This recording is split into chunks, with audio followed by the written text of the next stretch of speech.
Hello friends, good morning. நான் இன்றைக்கி உங்களுக்கு ஒரு டாலர் வச்ச செயின் ஒன்று காட்ட போகிறேன்.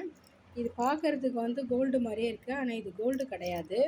நீங்கள் மேரேஜ் ஃபங்க்ஷன் அந்த மாதிரிலாம் போக சொல்ல இப்போ பார்த்தீங்கன்னா எவ்வளோ இன்சிடெண்ட் நடக்குது. நம்ம ஃபோனில் பார்க்குறோம், டிவியில் பார்க்குறோம், ஈவன் பேப்பர்லேயும் பார்க்குறோம். கோல்டுனாலே எல்லாருமே எவ்வளோ பைக்கில் நம்ம எவ்வளோ பேர் இந்த லேடிஸ் இதை எடுக்கிறாங்க, திருடுறாங்க, பிடிச்சி இழுக்கிறாங்க, அவங்க கீழே விழுறாங்க, அதை பற்றி கவலை இல்லை. அவங்க பாட்டுன்னு அந்த வண்டி எடுத்துன்னு ஃபாஸ்ட்டாக போகிறதுல தான் இருக்காங்க.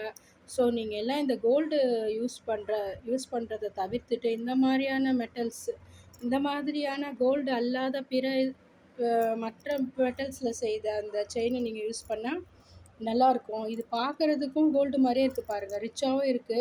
நீங்கள் நினைக்கலாம் கோல்டு தான் போட்டுன்னு போகணும், இல்லை இந்த மாதிரி கூட போட்டுன்னு போகலாம். பார்க்குறதுக்கு யார் பார்த்தாலும் கோல்டு தான் அப்படின்னு நினைப்பாங்க. இதோட ப்ரைஸ் பார்த்தீங்கன்னா வெறும் 300 மட்டும்தான். 6 மந்த் வாரண்டியே இருக்குது. ஸோ இந்த செயினை நீங்கள் கோல்டுக்கு பதிலாக யூஸ் பண்ணலாம். உங்களோட சேஃப்டிக்காக இது ஒரு அவேர்னஸ் வீடியோ அப்படின்னு நீங்கள் வச்சுக்கலாம்.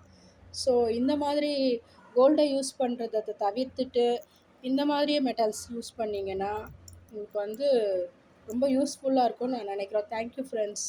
ஒரு அவேர்னஸ் வீடியோன்னு வச்சுக்கோங்க. சரி, ஓகே ஃப்ரெண்ட்ஸ். இந்த வீடியோ உங்களுக்கு பிடிச்சிருந்தா லைக் பண்ணுங்கள், ஷேர் பண்ணுங்கள், சப்ஸ்கிரைப் பண்ணுங்கள், கமெண்ட் பண்ணுங்கள். Thank you friends.